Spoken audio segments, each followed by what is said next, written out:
como que eu faço para faturar, por exemplo, vamos supor que você esteja devendo 10 mil reais. Você não vai focar em 10 mil, foca em 100 mil. Então você vai ter tanto dinheiro que você não vai se preocupar com dívida.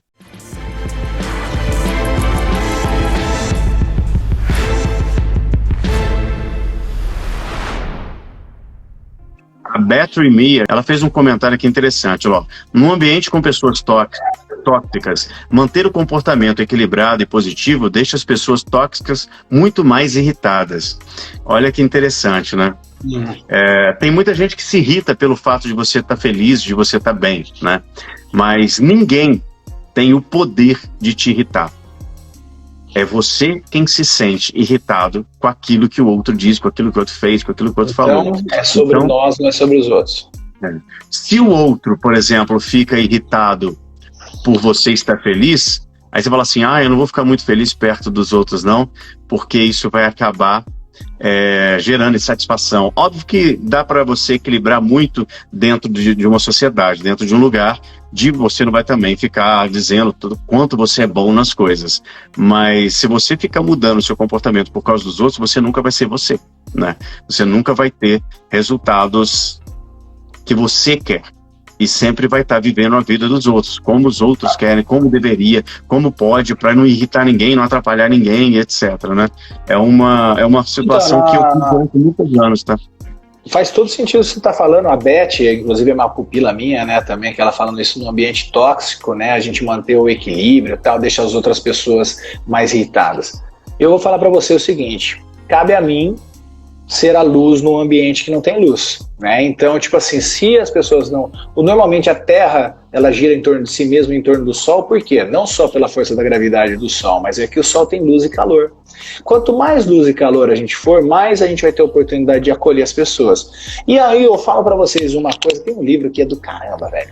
Eu tenho aqui vários livros, né? Esse livro aqui é bem simples, é ridículo, e ele chega a ser impactante. Olha que doideira. Só fala o seguinte, nesse ambiente tóxico que você se encontra, em seus passos, o que faria Jesus? Cara, isso daqui joga um nível lá em cima, fala, não precisa falar o seguinte, em seus passos, o que seria que a moral fazer? O que um reprogramado faria? Uma pessoa positiva faria? Começa a trazer esse tipo de percepção, e aí, tipo assim, as pessoas vão querer se agradar, tipo assim, eu não tenho que me preocupar com o ambiente do outro, o que eu não posso é ser mal educado, invasivo, e também impor a ditar minhas coisas. Então, naquele momento... O meu ponto de vista, né? O meu ponto de vista, cara, Cristo deu uma aula. Ele chegou, ele foi abordado naquele lance quando veio uma mulher adúltera a ser apredejada, que era a lei da terra do momento, e ele chegou, ele fez uma citação que foi interessantíssima, só que ele fez um movimento antes de falar qualquer coisa. Ele chegou, ele parou, na hora que os caras vieram, os acusadores, falaram, aí Cristo, você não é o fodão que prega a lei, prega o amor, fodão? Vem cá, quero ver você resolver essa situação. Ela falou assim, a mulher adúltera para nossa lei é apedrejada, combina com o amor que você prega aí?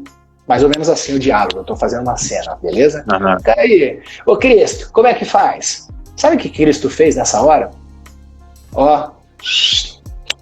Ficou quietinho, sentou numa pedra, pegou um graveto e começou a escrever no chão. Tem gente que faz um monte de especulação, o que Cristo estava falando lá. Mas tipo assim, não importa. Tem gente que ele fala que escreveu aqui, tipo assim, eu sei o que você fez no verão passado. Daí os caras assustaram. Não, ele tá ali, só fazendo um exercício. Qual exercício que ele tá fazendo? Você falou agora, 90 segundos para você tirar a adrenalina e o cortisol. Ele tá dando uma dica, ele falou, para!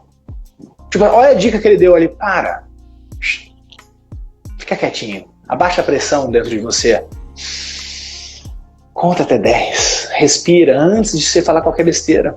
Aí ele chega, você quer ver botar pressão no outro e tirar a tua? Ele faz o que nesse momento? Que todo mundo fala, nessa cena ele fala que entra na épico, a grande maioria confunde, fala, atira a primeira pedra quem tiver um pecado. Ele não fala isso. Ele primeiro senta, ele faz toda essa ritualística para ele interiorizar, faz lá as escritas no chão, e ele levanta e faz uma pergunta. Se quer jogar pressão no outro, faz pergunta. Aí ele falou, quem de vós não tem um pecado? Aí todo mundo ficou assim. Eu falei, então, quem não tiver o pecado, que atire a primeira pedra. E ó, a galera vazou um por um. Entendeu? E o único que teoricamente poderia tacar uma pedra nela era ele. E ele foi lá e ó, acolheu, falou, vá e não peques mais. Tá? E com certeza, uma coisa que a galera não pensa, se aquela cidadezinha era daquele tamanho, será o cara que estava adulterando devia estar ali junto com eles na praça, né? Só que todos os outros eram cúmplices do cara e todo mundo ó, ficou pianinho, ficou quietinho. Olha que doideira, tem que ampliar as percepções. E aí, tipo assim, no ambiente, eu tenho que ter a minha percepção, eu tenho que ter o meu bom senso com os outros. Por que tá irritando? As pessoas também têm as limitações dela. Você não sabe as dores que estão ali na cabecinha daquela pessoa.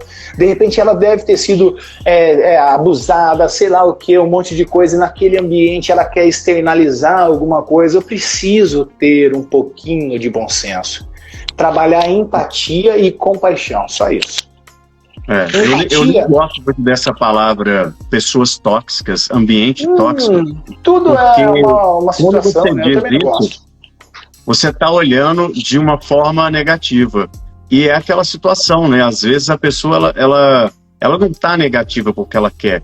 De repente ela sofreu tanto, passou por tantos traumas, por tantas coisas, e não teve instrução suficiente que ela está agindo de uma forma inconsciente e automaticamente, no teu ponto de vista, ela está sendo tóxica e negativa. Cara, olha que legal, eu faço uma pergunta sempre para mim, quando eu estou um pouco na dúvida do que responder, ou quando eu quero responder de uma forma mais ríspida, eu respiro e falo assim, o que um sábio faria? O que um sábio responderia? E aí eu deixo vir, sabe? Eu faço o download e é muito isso aí, velho. É muito isso aí. E eu faço Cara, esse livro aqui é história verídica. Mudou uma cidade inteira quando todo mundo, a cidade desse tamanho nos Estados Unidos, mas todo mundo se comprometeu diante da igreja lá na cidade, e eles falaram o seguinte, todo mundo que for fazer alguma coisa do correio, da limpeza, não sei o que, faz uma pergunta. O cara ia dar um migué, ia jogar a sujeira embaixo do tapete. Seus passos, o que faria Jesus? Opa, peraí, deixa eu limpar. Aí o cara ia dar um miguezinho ali, opa, deixa eu fazer. Cara, é hardcore isso daqui, eu não uso eu, Gustavo, que estou no processo evolutivo, eu não faço essa pergunta para mim, porque eu não estou capaz de fazer isso daqui que esse grande mestre fez, ainda estou longe disso. Então, tipo assim, eu jogo essa pergunta, mas o que um sábio faria? O que uma pessoa reprogramada de uma forma positiva faria? Então eu tento aliviar um pouquinho, né? Porque nesse nível aqui de Cristo, ele marcou história, né? Ele é e quando você faz isso repetidamente, acontece uma coisa maravilhosa, né? Que é a reprogramação. De tanto você agir como um sábio faria, você começa a virar um sábio. E isso é maravilhoso, porque acontece uma química, acontece todo um processo, né, no nosso corpo, fazendo com que a gente vá na direção. Eu pergunto, por exemplo, aqui, quando acontece uma situação na empresa, que igual aconteceu esses dias até, uma situação, e poderia simplesmente largar para lá e eu não teria custo nenhum. O que eu pensei? Olha que legal, isso foi esses dias, tá? Tem uns 3 dias. O que uma empresa foda faria? Porque a minha empresa, Gamonal Academy, preza por excelência. E uma das coisas que a gente prega aqui é exatamente ser espetacular. Então, o que uma empresa espetacular faria? Na hora que eu perguntei isso, eu falei, faça isso, isso, isso. Acabou. Pronto. Acabou. Mas você sabe que o seu cérebro, ele adora, sabe o quê? Ele adora a afirmação. Não vou fazer mais. Isso não faz mesmo. Eu sou um idiota. Isso, você é. Tipo assim, porque não gasta energia pra ele. Toda vez que você faz uma afirmação, pega essa, galera. Toda vez que você faz uma afirmação, ele aceita. Tá? Então, tipo assim, puta, não vai dar certo. Não vai mesmo, nem tenta. Aí, tipo assim, quando você faz pergunta, poxa, o que eu devo aprender para eu ter tal resultado? Como eu devo me comportar? Ele vai te ajudar também. Porque ele não consegue ficar, quando você abre uma tarefa, ele não consegue ficar sem fechar essa tarefa. Tanto é que você pega as músicas chiclete, né? Eu nem sei, eu nem lembro das músicas, mas tem umas músicas que impregna na cabeça, porque você sabe o refrão, só que você não sabe mais o resto da letra. E ele fica preso no looping, e ele quer completar uma tarefa, só que você só sabe o refrão. Entendeu? Por isso que aquilo é a famosa música chiclete, né? Porque você sabe o refrão, mas só que você não completa a tarefa. Então ele fica preso no loop. Então, quando você chega e faz uma pergunta, você muda o sistema. Daí você abre a pergunta e deixa o seu cérebro responder. Tem a técnica do copo d'água. Quem faz isso brilhantemente? Netflix, Amazon, a série. Ela abre, logo no finalzinho, ela abre um loop e termina. Aí você fala o quê? Você fica louco pra quê? Aí você fala o quê? Não, só mais um episódio. E depois vai até acabar. Porque você quer fechar, tá? O cérebro quer fechar a tarefa, né? Não tem jeito. Você lembra de um desenho? Era um desenho-filme com um coelho. Era um filme e o coelho era um desenho. E aí, pra achar o coelho, eles faziam uma coisa. Eles faziam assim, ó. Tan, tan, tan, tan, tan. E ele tinha que fazer tan, tan. Meu Deus! Tem hora acho que era o Roger Rabbit, não era? Era o Roger Rabbit? Acho que sim. Eu não lembro o nome dele, mas eu acho que era isso mesmo. E ele sai, ele tinha que finalizar. E isso é uma necessidade do nosso cérebro. Então, quando você faz uma pergunta e, ó, pega essa sacada, gente. Isso aqui pode, por exemplo, te gerar milhões. Se você vai fazer uma pergunta, quando você já dá, ou falando assim, eu não sou capaz, eu não sou suficiente, eu não sou bom. Quando você fica falando essas coisas, o seu cérebro vai falar, a sua mente também, ela vai falar o quê? É verdade, isso mesmo. Fica aí de boa, não trabalha muito não estressa com isso, nem tenta entrar nisso não. Vamos ficar aqui onde a gente conhece. Economizar energia, pô. Agora, quando você faz uma pergunta, por exemplo, estou devendo, né? Você não vai fazer uma pergunta direcionada para algo negativo, faz algo positivo. Então, como que eu faço para faturar, por exemplo, vamos supor que você esteja devendo 10 mil reais. Você não vai focar em 10 mil, foca em 100 mil. Então, você vai ter tanto dinheiro que você não vai se preocupar com dívida, tá? Não se preocupe em pagar dívida, porque senão você vai ficar pagando dívida para o resto da vida. Não queira pagar. Eu tenho dinheiro para pagar minhas contas, já estou satisfeito. Minha vontade não isso você está reprogramando o comportamento, tá vendo? Está reprogramando a sua mente para pagar a conta. Só você fazer uma pergunta diferente. Você está programando a mente para pagar a conta e você está reprogramando quando você faz uma pergunta, o que eu devo fazer para faturar 100 mil reais? Exatamente. Qual é o elemento-chave, o que eu devo acessar, ou o que eu devo aprender, qual a minha atitude para eu acessar 100 mil reais? Quem eu preciso conhecer? Me conectar. Me conectar para fazer com que eu consiga criar isso. Essas são as perguntas. Você falou outro dia, né? Quem, como é que era aquele negócio? Você falou 5W, 2H. Explica aí pra galera. What, 5Ws, né? Que é em inglês. Né? What é o quê. Né? Daí o why você vai falar o porquê. Aí who, quem vai fazer.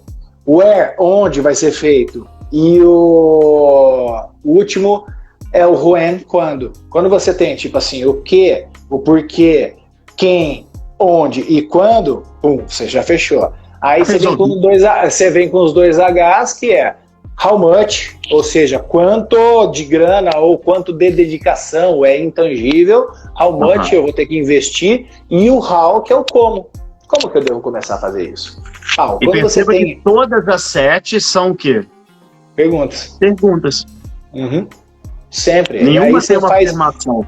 Todas são perguntas que precisam ser respondidas. Pergunta abre, ela abre a oportunidade.